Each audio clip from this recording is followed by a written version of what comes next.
Buenas noches, señoras y señores. Muchísimas gracias por su asistencia a un nuevo acto de esta Real Sociedad Económica Extremeña de Amigos del País. Soy Álvaro Meléndez, presentador del acto y de la novela de la obra que hoy tenemos aquí, y vicebibliotecario de esta Real Sociedad.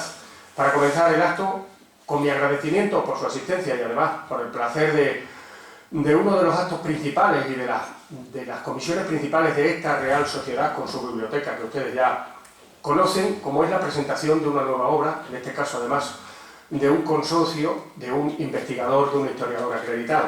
En primer lugar, tiene la palabra José María, de la editorial Editamás, que ha sido la que ha llevado a cabo la realización de este libro. José María. Muchísimas gracias. Buenas tardes. Para nosotros, para la editorial Editamás, es un placer poder presentar hoy esta novela junto a José Luis y en esta casa, porque para nosotros, que estamos tratando de dar un impulso a aquellos autores que quieren publicar sus obras, aunque José Luis en este caso no lo necesita porque ya tiene suficiente experiencia en estos campos. Nosotros venimos hoy aquí presentando una novela que va a abrir el campo a otras muchas, abre una colección que es novela histórica. Editamás es una editorial de Badajoz, como algunos de vosotros ya sabréis, y trabajamos abriendo un campo nuevo. No solamente hacemos libros en papel, sino que tratamos de ir actualizándonos en la línea que nos van marcando los tiempos y realizamos siempre todas nuestras ediciones, tanto en papel como en versión digital. Por todo he sabido ya la cantidad de terminales electrónicos, tablets, móviles que existen en el mercado y que cada día la gente más accede a la cultura a través de estos medios. Nuestro funcionamiento es muy sencillo, todo es a través de una página web donde se puede acceder, se compra el libro y te llega a tu casa. Si no lo quieres en papel, lo puedes pedir en digital. El funcionamiento es muy sencillo. Últimamente hemos añadido una aplicación que es para el móvil, de manera que se pueden hacer las cargas rápidas, no se tarda nada. Y nosotros tratamos de acercar todos estos medios tecnológicos a lo tradicional, porque pensamos que la evolución del libro también va por aquí. Yo no tengo mucho más que decir, que espero que la presentación y lo que os va a contar ahora José Luis os llame tanto la atención cuando leáis el libro, como me lo ha llamado a mí mientras maquetaba y hacíamos las correcciones. Creo que merece la pena leerla y disfrutarla. Muchas gracias, María.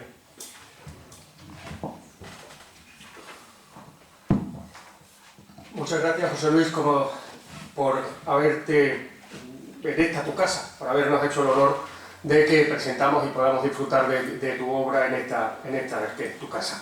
Como decía aquel viejo profesor nuestro, Enrique Segura, don Enrique Segura, cuando decía hay que hablar para presentar una obra, hábleme usted del autor, sus obras y la obra. José Luis Gutiérrez Casalá es doctor en Historia por la Universidad de Extremadura, con una obra de referencia que hoy día se ha convertido y es una obra de necesaria consulta y de necesaria referencia, como es La Guerra Civil en la provincia de Badajoz, una obra enorme en la dimensión física sobre el papel, en la dimensión de la documentación consultada y en la dimensión de la importancia que ha traído para el estudio de ese tan controvertido tema. Su trabajo, su vida laboral, la ha dedicado a la docencia, a la enseñanza y al trabajo de formación con la juventud. Maestro nacional, maestro, profesor de escuela y profesor de instituto. Badajoz, Gargáligas, Montijo, la Puebla de la Calzada, el Instituto Bárbara de Braganza, el Reino hasta así y, como él dice, su colegio de Virgen de Voto, donde pasó muchísimos años, no 20 años, me dijiste, 21 años. Es historiador e investigador, además tiene una amplia obra de trabajo pues, en lo que es cartas, conferencias, ponencias y digamos, no obra menor por la por la importancia, sino porque sería ahora mismo imposible citarlo. Vamos a citar solo sus obras principales, sus libros, que algunos ya hemos tenido el placer de presentarnos aquí. La Segunda República en la provincia de Badajoz, la Guerra Civil que hemos citado en la provincia de Badajoz, obra de referencia que vaya por su tercera edición. Las colonias penitenciarias en Montijo, El contrabando, crónicas de una Extremadura amarga, que escribe en colaboración con la profesora Ana María Cabezudo, Sabemos quién quiso matar a Franco, o El susurro de la espera, y ahora pues este trabajo que viene a incorporarse, Sinfonía velada, sin entrar más que podíamos citar muchísimo. Sinfonía velada es una novela histórica basada en hechos reales.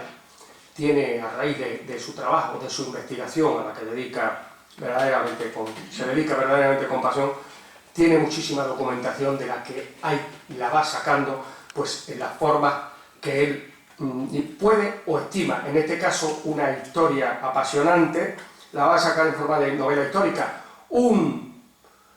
Una novela histórica que en Extremadura, de la que estamos muy carentes de ella, hay obra de novela histórica, a la que viene a unirse esta, y hay obra y novela histórica muy buena, pero muy poquita.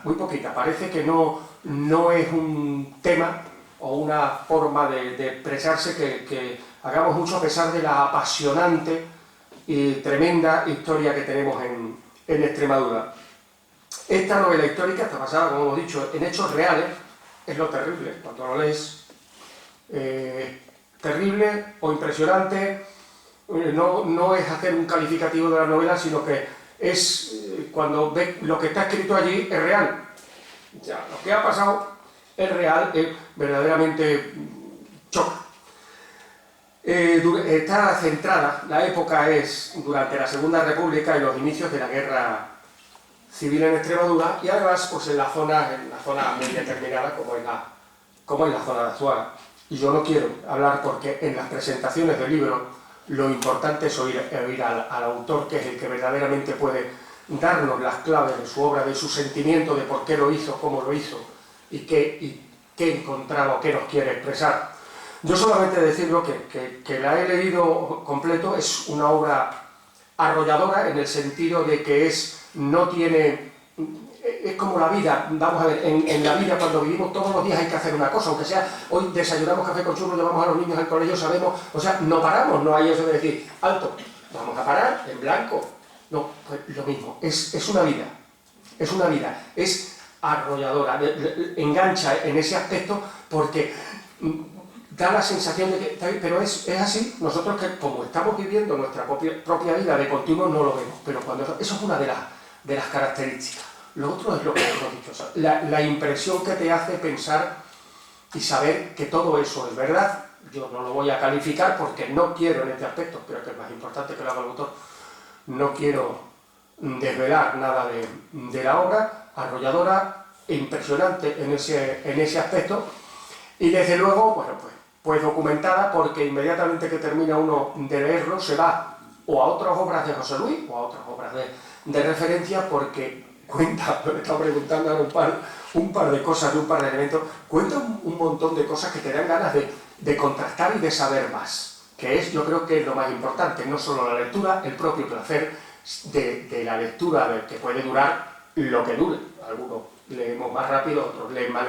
No solo el placer, sino lo que te puede quedar, el pozo que va a quedar después para decir, oye, ¿y esto que nos cuenta aquí de esto? ¿Qué pasó? ¿Qué hay de verdad? ¿Qué hay? Incluso intentas buscar los nombres. No quiero, hasta aquí llego, y desde luego recomendarle vivamente, como no podía ser menos, como toda la obra de José Luis, su lectura y su lectura reflexiva. Muchísimas gracias, José Luis, enhorabuena, tienes la palabra. Muy bien. En primer lugar, agradecer a Álvaro la presentación que me ha hecho, poniéndome por las nubes en todos los aspectos. Somos muy amigos y confiaba en él desde hacía tiempo y tenía ganas de que llegara a ser presentador de algunas de mis obras. También quiero darle las gracias a la editorial, porque gracias a estas editoriales que van surgiendo podemos desahogarnos en escribir libros de este tipo. Actualmente, en la actualidad, como se encuentran las editoriales hoy día, nos vienen a enseñar y nos damos cuenta de lo que han ganado de aquí para atrás, antes de entrar en crisis. Yo lo he pensado mucho. Si yo contara, no terminaría, por ejemplo, pues, de cómo venden en universitas o en otras librerías, en abecedario, en otras muchas, cómo abusan del autor. Y sin embargo, estas editoriales pues nos favorecen porque nosotros, yo por lo menos particularmente, a Dios gracias, no necesito el dinero, y sí lo que tengo ilusión porque se lean libros, porque las personas lean. Yo tengo un archivo bastante importante porque he estado durante muchos años recorriéndome todo tipo de archivos, en Salamanca, en Segovia, en Ávila, Guadalajara, Alcalá de Henares, Madrid, en Jaca y por supuesto los de aquí. Y entonces tengo ahí documentación que muchas veces hablando con los amigos digo que yo pienso vivir 300 años por la cantidad de cosas que tengo para poder escribir.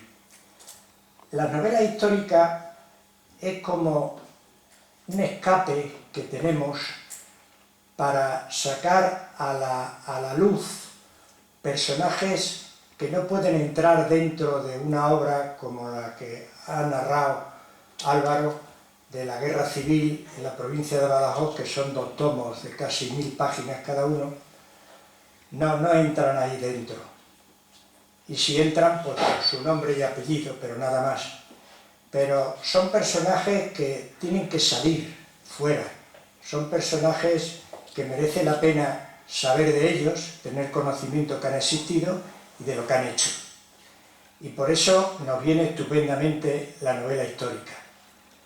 Ya llevo con esta 3 y pienso seguir sacando más porque hay personajes extraordinarios.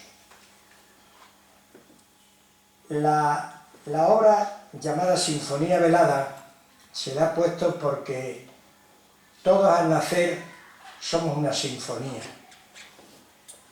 sinfonía muy compleja, formada por los genes, por donde la cuna donde hemos nacido, la educación que hemos recibido, los estudios, el puesto de trabajo que hemos obtenido, o el paro que tenemos, y entonces todos tenemos una sinfonía.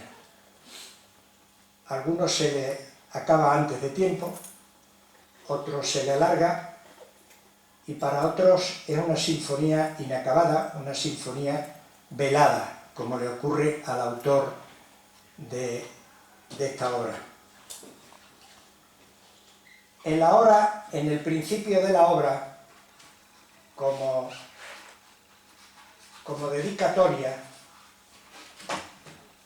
viene un párrafo que me vais a permitir que lo lea, porque es como, voy a hacer como el otro día asistimos a un homenaje de Mari con todos sus amigos, que me encantó. Y aquí que somos todos amigos, aquí hay muy pocas personas que yo tengo que hablarles de usted, por lo tanto somos amigos y conocéis a Ana, a mi mujer, y entonces se lo dedica a ella y lo voy a leer, me vais a permitir que lo lea. Dedico esta novela histórica al inestimable trabajo de inspiración y autora en parte de lo mejor que hay en mis obras, a mi amiga, esposa y madre de mis 2 hijas, Anayín e Iris, cuyo apasionado sentido de la verdad, de la justicia y del limpio y educado vocabulario viene siendo mi más vivo apoyo y en cuya ayuda estriba el recibir mi principal recompensa. Como todo lo que he escrito y pintado desde hace muchos años, desde que recuerdo vivir, esta obra es suya tanto como mía. Es un libro como los demás, revisado por ella con un cuidadoso examen en todas sus partes. Si yo fuera capaz de interpretar la mitad tan solo de los sublimes pensamientos y de los nobles sentimientos de lo que ella es portadora, me daría por satisfecho. Con ella consigo un fruto más grande que todo lo que yo pudiera escribir sin ayuda de su prudencia, que no tiene parangón. Esta es mi mujer, Ana María Cabezudo Rodas.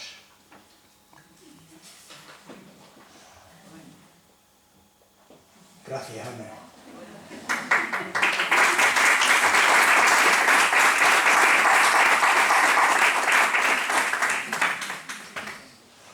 La base de este libro, indudablemente, es la investigación. La investigación es tremendamente satisfactoria para el que la realiza, porque te encuentras a veces con cosas que te quedas alucinado.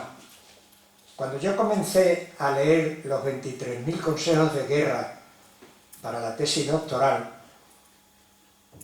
el médico me mandó que paralizara durante un mes sin poder leer nada porque me afectaba lo que estaba leyendo. Luego ya te vas acostumbrando, te vas haciendo a lo que vas leyendo, pero indudablemente te quedas alucinado de las cosas que encuentras.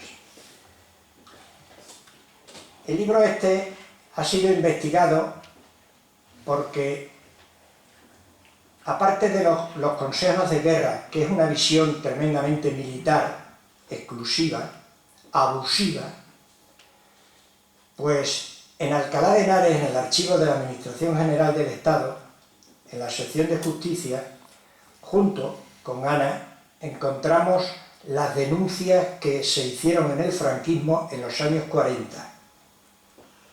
Y atando cabos, me contaba a mí el general Carracedo, que fue uno de los que creó el campo de concentración de Castuera, y me dijo, dice, allí cogimos en la bolsa de La Serena unos 15.000 prisioneros.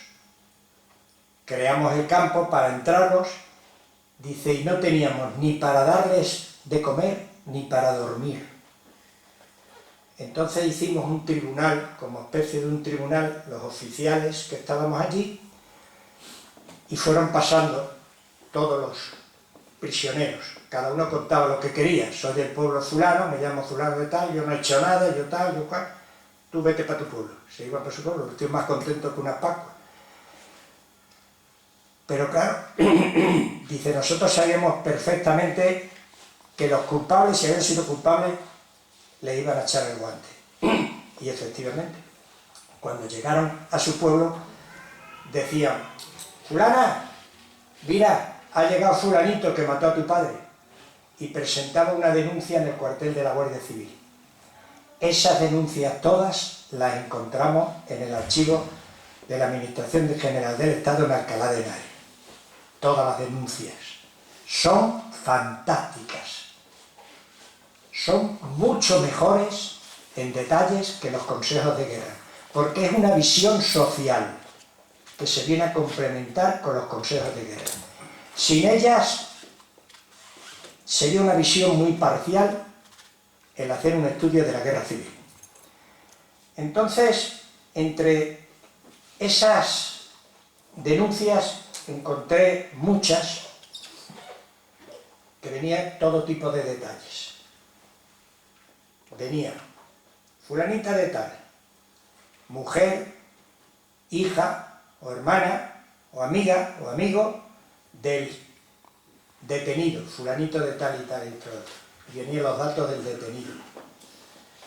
Y dice, una de ellas dice, a mi padre vinieron a buscarlo a las 3 de la mañana a casa, 8, dice, fueron tan cobardes que no fueron capaces de venir uno a uno, dice una de ellas. Después viene con detalles quiénes fueron con nombre y apellido, quiénes los detuvieron,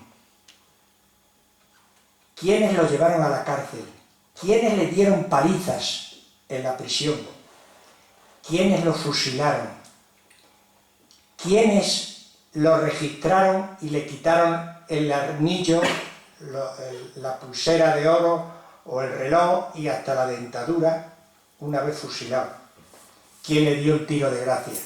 Y después pregunta la denuncia, ¿dónde están estos individuos? Y pone, fulanito de tal, en Francia, Venganito de tal, detenido.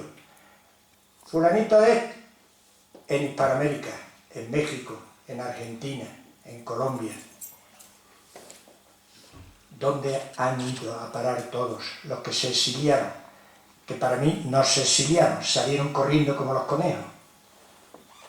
Porque si no habían hecho nada, ¿por qué no se quedaron?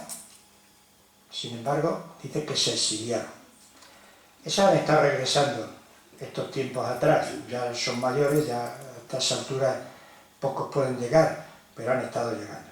Entonces, en esas hojas me llegué a encontrar con que venía al final, la persona fusilada estaba casada con fulanita de tal, y tenía de hijos, tanto en aquella época era normal encontrarse con 7, 8 y hasta 10 y 12 hijos, y vienen los años, con 17 años, con 15, con 14, con 13, con meses, el fusilado. Pero luego venían unos nombres abajo, venía Antonio, o Pedro, o Juan, o María. Yo vengo a preguntar al que me dirigió la tesis, a compañeros, nadie me daba razón de nada. Y yo digo, bueno, pues voy a buscar en los consejos de guerra qué edad tenían estas personas cuando fue la guerra. Y entonces, en concreto era en Azuaga. Fui y encontré uno que tenía 20 años y otro 21. Me voy a la guía telefónica y vienen los dos en la guía telefónica. Llamo al más joven, al de 20 años, y sale una mujercita y me dice, no, mire usted, esta persona ya murió hace unos años. Digo, vaya. Me voy al otro, farmacéutico, vive. Le cuento la historia y dice, mire usted, quien me pueda usted hablar perfectamente es una persona que ha sido veterinario toda la vida aquí en Azuaga, que se llama Jerónimo Lozano Alejandre. Dice, y el que está usted hablando que lo fusilaron era primo hermano de ellos. ¡Puh! Fantástico, me dio el teléfono y todo de aquí de Badajoz y fui a verlo. Ese año que fui yo a verlo cumplía el 9 de julio 100 años. Ha muerto a los 103 años. Tenía una memoria de elefante. Fui a su casa, era una gozada. Y entonces me contó toda la historia del intérprete de este libro. Yo con el documento que tenía, imposible de poder sacar un libro. Pero con el testimonio de un primo hermano suyo, saqué documentos y saqué noticias, saqué datos que no lo hubiera encontrado de otra manera. Porque yo los testimonios siempre los he utilizado, pero el testimonio he sacado en consecuencia de que si no, un documento no va apoyado por un documento, el testimonio no es muy válido.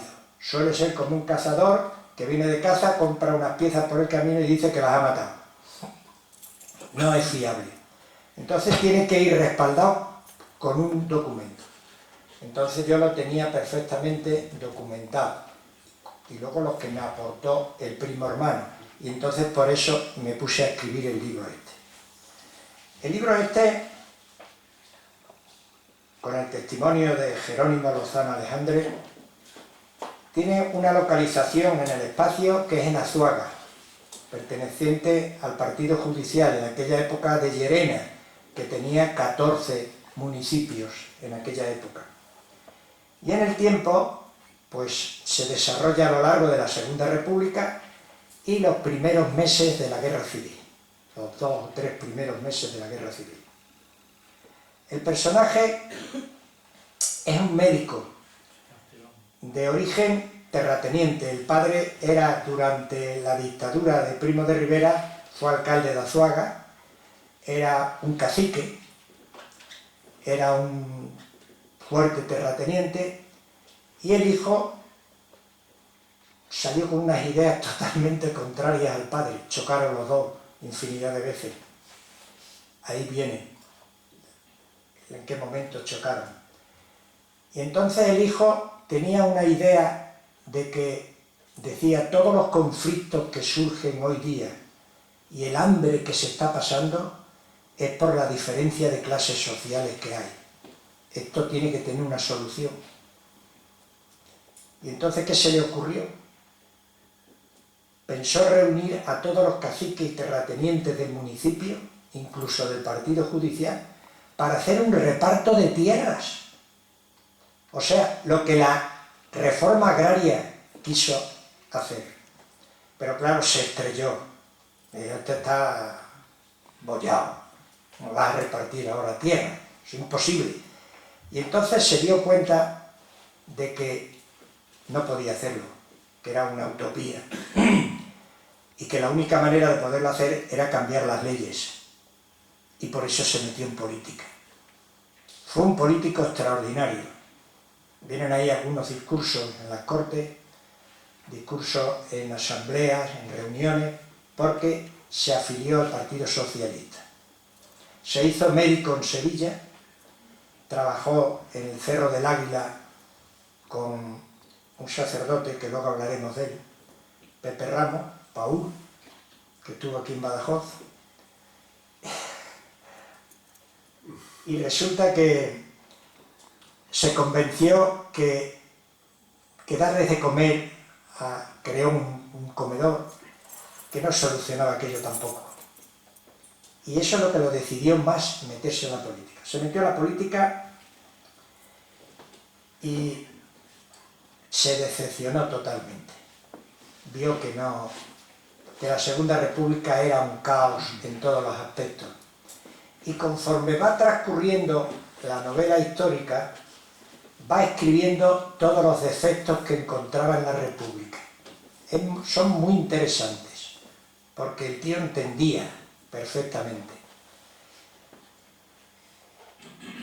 Se puso a escribir todos estos defectos y empezó con la ley de hazaña. Dice, la ley de hazaña, una equivocación. Yo no hubiera jubilado a los militares, porque los principales militares, los mejores militares que había, fueron jubilados por la ley de hazaña. Generales y jefes y oficiales. Entre ellos, el general Carracedo. Dice, estos, lo dijo antes de que ocurriera, los va a tener enfrente la República. Efectivamente. Yo los hubiera deportado, o los hubieran cerrado, o los hubieran metido en un castillo por ahí, pero lo hubiera deshecho de ellos. Pero así los va a tener enfrente, y efectivamente eso es lo que ocurrió. La separación de Iglesia y Estado fue otra parte que criticó él, porque él se educó junto con Diego Hidalgo, que llegó a ser muy amigo de él. Diego Hidalgo se afilió, tenía la misma idea que él, se afilió al Partido Radical y llegó a ser ministro de la Guerra en la Segunda República. El intérprete, el personaje de la novela, se enfadó mucho con él cuando en la sublevación de Asturias Diego Hidalgo mandó a Franco a repelerla. Y claro, lo hizo a lo bestia. Y eso le sentó a él muy mal que su amigo Diego Hidalgo lo hiciera.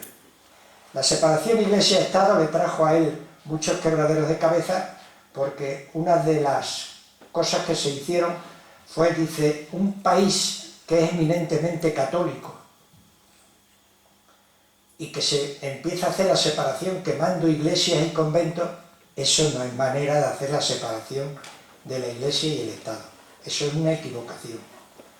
Y luego una de las cosas que más mal le sentó a él fue que él, que estudió en Villafranca de los Barros, en el Colegio de los Jesuitas, mandaron al Colegio de los Jesuitas a Estremoz, a Portugal. La separación de Iglesia y Estado. Y entonces él luchó para que eso no lo hiciera, porque el pueblo de Villafranca vivía a costa del Colegio de los Jesuitas, de los familiares que iban a visitar a los estudiantes y de alimentar el mantenimiento que suponía el tener el colegio con tanta gente, que además era gente de dinero. Eso lo criticó mucho. También se metió mucho con la pérdida del respeto a la propiedad, porque uno de los defectos que tuvo la República fue que se le marchó de las manos la autoridad, y entonces el marcharse de las manos de la autoridad, entonces empezaron a ocurrir robos, empezaron a ocurrir labrar tierras que no eran de ellos, rotulaciones y demás, y entonces la propiedad no fue respetada para nada. Y él con eso no estaba de acuerdo, porque alguien tenía que organizarlo y alguien tenía que tener el dinero, tener para maquinaria, tener para en aquella época las máquinas de siega que empezaron a funcionar. Otra de las críticas que hace es con las sociedades obreras.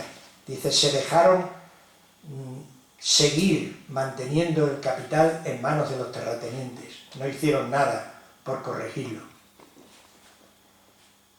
Otro fue la corrupción política. La corrupción política hizo de que infinidad de alcaldes, él mismo denunció a muchos alcaldes de su partido, del propio Partido Socialista, para que los metieran en la cárcel, porque se quedaban con el dinero hasta del pan para los pobres. Eso lo critica enormemente, la corrupción esa. Luego las casas del pueblo, en uno de los discursos que tiene en las Cortes, dice que quién fue el imbécil que inventó las casas del pueblo. Llegó a decir él. Era muy claro, se creó muchos enemigos políticamente en el mismo partido. Y entonces las casas del pueblo decía que eran muy partidistas, porque nada más que atendían a los del partido, le hacían la vida imposible a los que no pertenecían al partido, porque lo controlaban todo, y luego eran muy dictatoriales. Nos narra él todo, yo estoy diciendo todo así por encima. Otro punto era la ley de términos. La ley de términos consistía en una norma que dio el gobierno de la República, que solamente podía el trabajador realizar su trabajo en el término municipal al que pertenecía. Si en el término municipal que pertenecía tenía para dar trabajo a 500 y eran 1000, los 1000 esos no podían irse a otro término a trabajar. Se tenían que morir de hambre. Eso fue una equivocación enorme. Luchó para que la quitaran, aquí sobre todo en la provincia de Badajoz. Eso originó hambre. ¿Por qué? Porque muchos términos municipales traían, si necesitaban a personas para trabajar, a portugueses, antes que colocar a los propios suyos. Esa era la ley de términos. Otro punto que él estuvo también totalmente en contra fueron los estados de prevención y de alarma que hubo desde el año 33 al 35. Y sobre todo el estado de guerra que fue en el año 1934 con la Revolución de Asturias. Eso creó, según decía él, una inseguridad social dentro del pueblo, claro. Si la propia República, eso le hizo perder autoridad. La propia República declara estos estados de prevención y de alarma, es señal de que no puede, es señal de debilidad. Otro punto fue la censura. Por eso la República, y antes lo hablábamos, lo estaba conversando con amigos, de que la República no fue democrática, un sistema democrático. Actualmente muchas veces hablan algunos políticos de copiar, de llevar a cabo aspectos de que la Segunda República los llevó a cabo, y sin embargo no valen. Si ahora mismo nosotros pasáramos a la Tercera República, y yo me considero republicano, tenían que sentarse y plantearse una república, pero no apoyarse en ninguna de las dos repúblicas que hemos tenido, que han sido un desastre. No han sido democráticas ninguna. Han sido totalmente dictatoriales. Han sido funestas en todos los aspectos. Aquí en la provincia de Badajoz, las elecciones que dieron lugar en el 12 de abril del 31, que dieron lugar a la República, no ganaron los republicanos, ganó la monarquía. Y sin embargo se las arreglaron los políticos para repetir las elecciones hasta 3 y 4 veces en algunas localidades, en algunos municipios, hasta que consiguieron que salieran republicanos socialistas. O sea, ya desde el principio hicieron trampas. Luego la República, no nos sirve la República que tuvimos, fue una pena. Otra de las cosas que censuró mucho fue la reforma agraria. La reforma agraria empezó prácticamente a llevarse con el Frente Popular, cuando aquello era un caos total. Cuando no supieron, por ejemplo, llevar a cabo lo que dijo antes José Antonio Primo de Rivera. En la doctrina josé-antoniana viene un punto que dice: si usted tiene una finca y esa finca tiene capacidad para colocar 40 hombres, usted tiene que colocarlos, y si no, le incauto la finca y los coloco yo, Estado. Si usted tiene un piso y no lo quiere explotar el piso, lo quiere solo para tenerlo por lujo, lo alquila, y si no lo alquila, se lo quita. Luego, la República, hay que tener en cuenta de que no pudo pagar lo que empezó a hacer, a pagar tierras, si no tenía un duro. Si precisamente Primo de Rivera lo que hizo fue gastarse todo el dinero, terminó con el paro en España y empezó a hacer edificios de correo, como el de aquí de Badajoz, la Escuela de San Francisco, que eso lo hemos repetido por la mayoría de todos los pueblos de la provincia. Vemos edificios iguales al de San Francisco, a la Escuela de San Francisco, que fueron hechos en esa época. Luego, por otro lado, la crisis de 1929 a España la cogió ya tarde, la cogió en plena República, para más INRI. Luego, no podía. Tenían que haberlo hecho, como decía este: usted tiene la finca para 200 personas, para 20, para las que sean, usted lo tiene que dar trabajo, y si no, se la incauto, y punto. Que es lo que quería él haber hecho utópicamente con la reunión de terratenientes y caciques. Luego vino la censura. Él, cuando empezó la guerra civil, tenía el farmacéutico, el veterinario, su primo, y él se juntaban en el casino y veían la prensa para ver qué es lo que ocurría, porque en aquella época había pocos medios de comunicación y muy malos. Pero la prensa terminaron por no verla porque era rara la hoja que no venía en negro, y terminaron por cerrar periódicos. Luego se echaron en brazos de los aparatos de radio que había en aquella época. Se veía en negro para coger noticias, pero entre los tres, y así tardaron en enterarse que había comenzado la guerra, pues al cabo de a lo mejor de una semana, porque las noticias llegaban malamente. Entonces la censura fue otra de las cosas que él criticó muchísimo, porque en un sistema democrático era impropio que se censurara todo, que las páginas vinieran en negro, que los periódicos se cerraran y que no hubiera comunicación ninguna. Luego también censuró mucho las elecciones de 1933. Él dice que ahí es donde está la inflexión de la Segunda República. Y efectivamente, tiene razón políticamente. Porque en las elecciones estas de 1933 tuvo que gobernar los radicales con la CEDA. Eran dos ideologías totalmente contrarias, coincidían en muy pocos puntos. Y luego, para más INRI, tenían de oposición a toda la izquierda. Luego fue funesto, fue un desastre total. Y eso fue lo que llevaron a parar al Frente Popular. Este señor, este Plácido, que yo lo nombro al principio,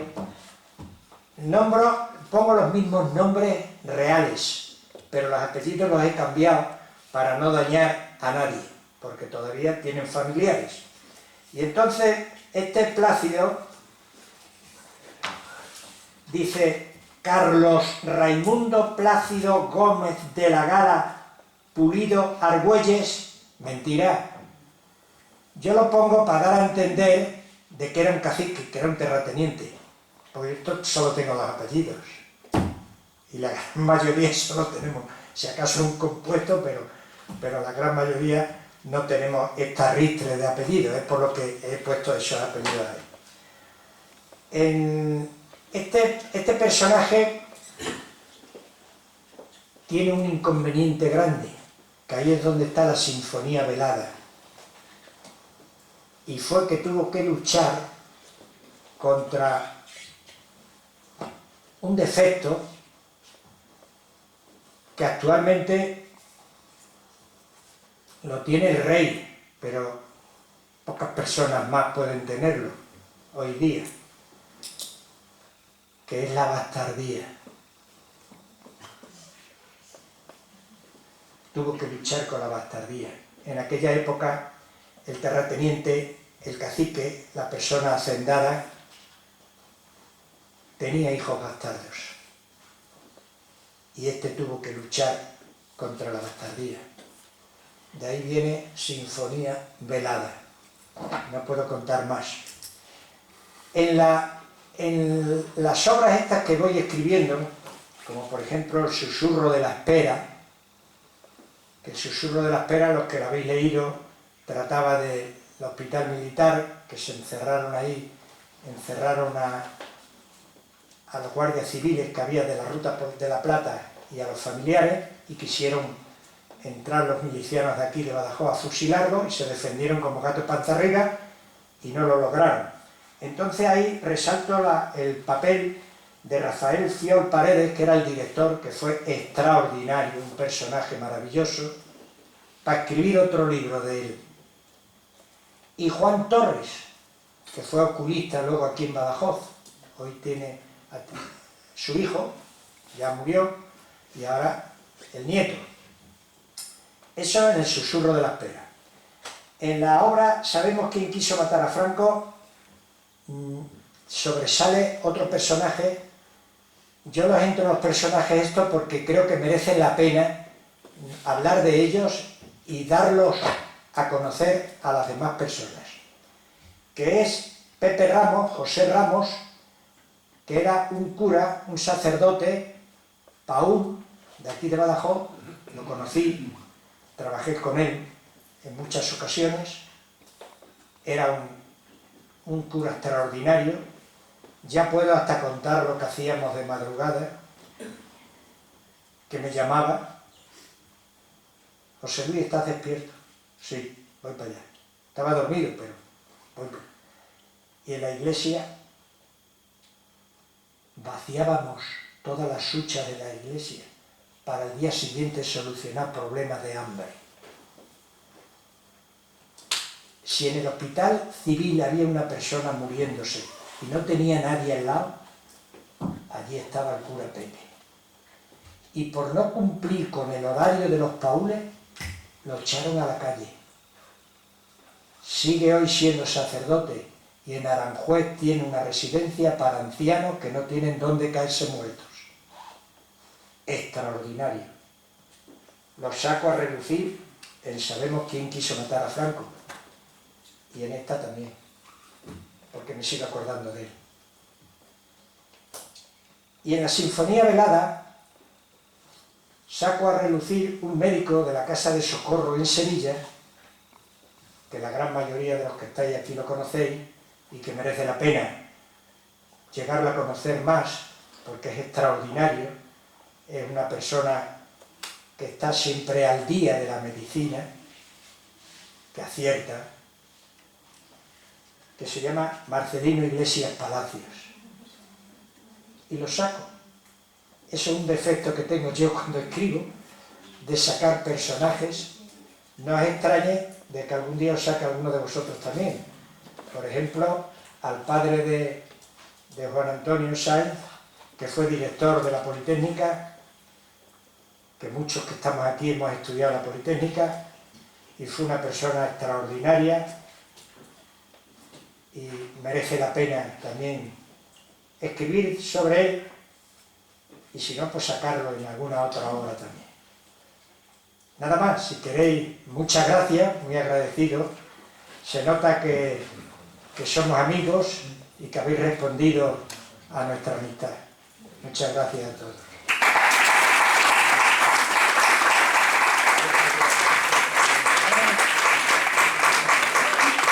Si quieren hacerme alguna pregunta a alguien, gracias. Si alguno quiere hacer alguna intervención, alguna acotación, lo tenemos ¿Alguno ahora. me quiere preguntar algo? Antes de que... Federico, por ejemplo, ¿no has traído los libros para que te los firme? Sí. Es que te pesan mucho. Ya. Si queréis hacer alguna pregunta. Tengo ahora 2 obras, una ya terminada, saldrá pronto también, que se va a titular La apisonadora del franquismo. Es muy buena. Ahora no voy a decir que es muy mala. Habrá que ver. Es mala, para mucha gente resultará muy mala, ¿eh? Pero es muy interesante. Y la otra es un tal Antonio Villarroel, que era de Alcántara, de la provincia de Cáceres, que fue un granuja, un sinvergüenza, y ese cayó en Don Benito. Yo no sé si serían paracaídas o cómo, llegó allí, pero resulta que lo primero que hizo fue coger a todas las personas que tenían cuenta corriente en los bancos y el saldo se quedó con el saldo que tenían. Y el que no, lo apuntaba y hacía una lista. Esto al día siguiente lo fusiláis. Y él desaparecía. Y llegaba al día siguiente y decía, si yo llegase a ver que estos granujas os iban a matar a estos, yo me quedo aquí y lo evito. Y él había hecho las listas. Ese era otro. Bien. Agradeciendo otra vez a ustedes su presencia, por supuesto a nuestro consocio, nuestro amigo como es José Luis, y deseándole, bueno, pues el éxito en el libro y en sus trabajos e investigaciones, aunque ahí no hay que desear nada porque el esfuerzo, el trabajo es lo que da resultado. A todos ustedes, a la editorial, por la amabilidad de venir aquí, y a todos muchísimas gracias y, bueno, como solían cerrar las emisoras, permanezcan atentos a nuestra sintonía para los demás actos donde por supuesto están ustedes invitados y por supuesto todos los días a nuestra biblioteca y sala de estudio. Muchísimas gracias, buenas noches.